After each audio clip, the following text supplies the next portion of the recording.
Alright, what's going on, guys? Trev back again. I'm going to bring you another video. This one's going to be doing a video review for the premiere of Falling Skies. It's going to be of the two-part premiere.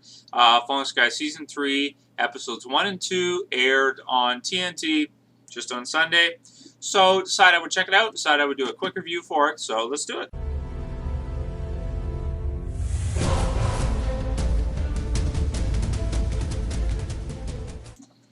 Okay, so for this video review, I'm going to keep this fairly brief, or at least try to, much more so than my regular video reviews where I go into a lot of detail.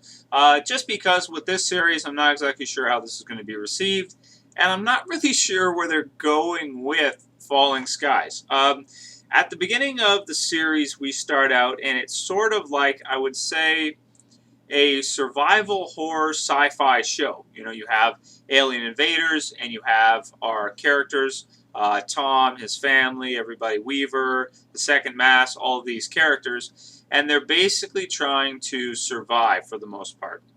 We have lots of cool gunfights against different types of aliens. You've got the skitters, you've got the mechs, lots of pretty good special effects. You've got Pope, he comes in there at the beginning. He's interesting too, and it morphs from a survival horror into what it is now, which is just like a straight-up sci-fi show, I guess I would say.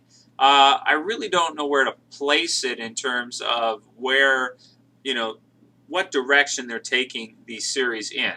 So we start off in this episode, the premiere for Season 3, and essentially right after we left off at the end of Season 2, which is that we see a new type of alien, and we're not sure whether or not it's an ally or foe, friend or foe type thing. And we pick up now 7 months later, so that it's not immediately, well, it kind of is addressed, but it's not like addressed like they don't pick us up right after they left off at the cliffhanger, which is what I thought they were going to do, was like pick up right where we left off to find out what happens next. Instead, we get a 7-month time skip, and we find out that, of course, the alien, the new type of alien, is an ally, so is, or seemingly so at this point, has been helping them, at least, giving them some weaponry, things of the sort that they can fight against the mechs, which they've always had a ton of trouble with in the past, to make it easier for them to take them down. And they're actually starting to be able to fight back against the allies, or sorry, against the aliens, and actually do some damage. In this premiere, we get to see them take down a power plant that the aliens are using, and they have harnessed humans or kids, workers, you know, working themselves literally to death. That's how hard they make them work with the harnesses and everything. And so they're able to take that down basically in the premiere. I do think that that makes sense, because if you think about like aliens, you know, transporting things across space, you know, like that, they would probably only bring what they absolutely need, and then they would do a lot of what they've been doing in the series, which is using what we have against us, or using what's on Earth against, you know, against humans, which I think makes sense. In the power plant too, would make sense that they would use our own technology and against us, you know, our power plant, and turn it against us, use our workers, mind control, turn them against them. You know, these concepts all fit, and they all make sense within the context of an alien invasion show, I suppose. It's just that, as I mentioned in my video talking about the start of Season 3, how it was starting on Sunday, it's just a lot of the concepts are really out there, which makes it very hard to ground the show. You know, you have, like at this point, let's just go really quickly over this. You have alien invaders that come in. They use mind control and harnesses and things of this nature to control people and skitters that are other aliens from some other planet or something, right? Like reptile spider things, right? So then they're controlling them, and they use almost the same, the harnesses on us as well, mind control us. So then you have that kind of comes into play here. So you've really got two alien races there, even though the overlords are the ones that are really the threat and are really in charge. And then you have this new alien race that's come into play now as well, as a result of the overlords being on Earth, you know, and them coming down and trying to help out, seemingly, or whatever seems to be going on with that. That's really out there. That is really out there. It is. Now, where that kind of loses me, or where that kind of is weird, especially in this, is where you have a character like, let's take Hal, one of Tom's sons, and he's got this whole love triangle thing going with Karen and Maggie. Karen, of course, was his girlfriend at the beginning. Then she gets turned to the alien side using their mind control and everything like that, and to the point now where we are even led to believe that she has become been promoted through the aliens' ranks to an overlord herself. But then there's a part of her still that is human, that loves Hal, and is using some kind of like mind control on him, or an implant or something, and having him come see her in the middle of the night and controlling his mind or whatever. And then when he wakes up, he can't walk, he doesn't feel his legs. But then Hal has a girlfriend. What can I say about that? I mean, it's like, I don't know where to place this. It's like disorganized to me. And I mean, is that the right word to use to describe it? Disorganized? It's got the soap opera elements, and then it's got the alien elements, and it's got so many different elements to that it feels out of place, and it feels weird. Like, it feels like, I mean, I guess she could still feel and want to control him, because she does still care about him, want to bring him over to her. It's just weird. It's weird. That's all I'm going to say. That whole thing is odd. I don't really know what to say about that, what to think about that. It's just bizarre. Very bizarre. Okay, so there's that.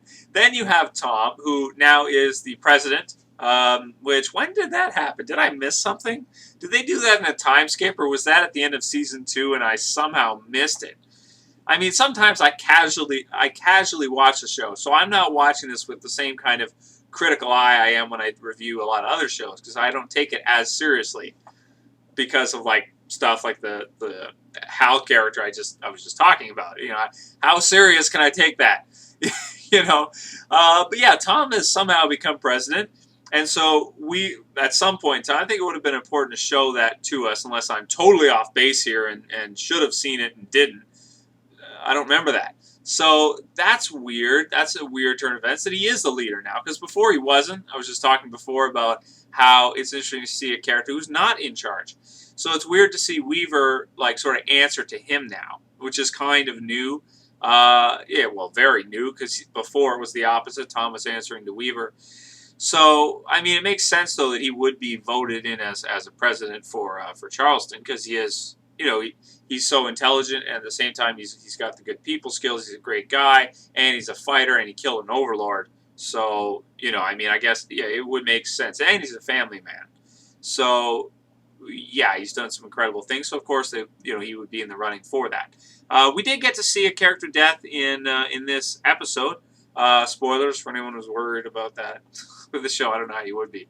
And it's that guy that was there last season who used to be in charge. Actually, it's pretty sad that I don't even remember his name, but at this point, I'd have to look it up. Off the top of my head, I really don't. The bald guy who was in charge when he first got there, and some snake or backstabber in their group put him down. And they're trying to figure out who it was. Their mole inside of Charleston, who's been letting the aliens know what they've been up to. So that has not been resolved yet. They're still trying to figure that out. So that's not a bad plot. That's not a bad storyline. I mean, that's pretty interesting, I guess, who it is and try to figure it out. But the problem is there's so many characters, and we don't know a lot of them. See, that's one of the things about this show I think is a problem, is that the amount of characters blew up too fast, and we don't know enough of the characters, so that when certain characters do die or whatever, it doesn't even really feel like anything. Like, you get no feeling from it, because it's like, I don't really know you. You know what I mean? Like, I know one thing about you, that you used to be the leader or whatever. I don't know anything else about you. So you just got shot down. Yeah, that sucks, but I don't know who you are, so I don't feel anything for you. And same with in the second half of this Collateral Damage, there were several characters that died, but again, we don't really know them. There's just so many. I mean, I guess because there's so many in the show and because of the scale of what they brought them into, that you can't avoid that, I guess. But that's why it's a lot of shows and a lot of survival horrors, this type of genre. A lot of times they keep the cast or the group size down so that you get a connection with them, and then if something happens to one of them, you feel something as a result. This kind of, because the group's so big and there's so many characters, you don't really feel, like bad, like, oh my god, you got killed. Like, well, you kind of do, but it's not that all the way, like, wow, I can't believe that happened. That doesn't happen because of that. Now, so in terms of Tom and where the show is going from here, I mean, I am interested to see what's going to happen with the rest of the season and where they're going, because I'm confused about where they are going, and that is intriguing to me that I don't know what they're doing with this show. Like, I don't know what direction they're going. They're fighting back against the aliens. Then, but they're at the same time they're trying to survive. And then you've got these other aliens here. And then you've got characters in the group that have issues like Hal. You've got Tom, he's trying to be the leader here. He's got a baby now with the new chick Anne, who may be some partially alien or some shit, because it seems to be able to say mom already, and it was born like yesterday, which is weird. So I don't know. I'm at a loss for words of what to say about all these different events in this series. I don't know what to say. Do I like it? Do I not like it? It's okay. It's okay. I'm not going to say I love it, it's amazing, or it's shit. It's not shit. It's just that it's very kind of hard to see where they're going with this series at this point. I don't necessarily think they're just milking it. I think they do have, ideas where they want to go and what they want to do. And I think eventually, maybe in the series, if it goes for a couple more seasons, they're intending on having Tom and the group eventually defeat the aliens. That's what I'm thinking they're doing, or they're going down that direction. I could be totally wrong. Aliens could come through and wipe out like the whole group or something and reduce them down almost nothing. But that would be strange, and I would kind of it would kind of switch like genres, like from a survival horror sci-fi show to whatever the heck this is now, I don't know what they're doing with the show, but I don't mean that in a bad way. It's not bad or anything. It's just wow, it's strange. So let's see. Is there anything else I want to comment on? I mean,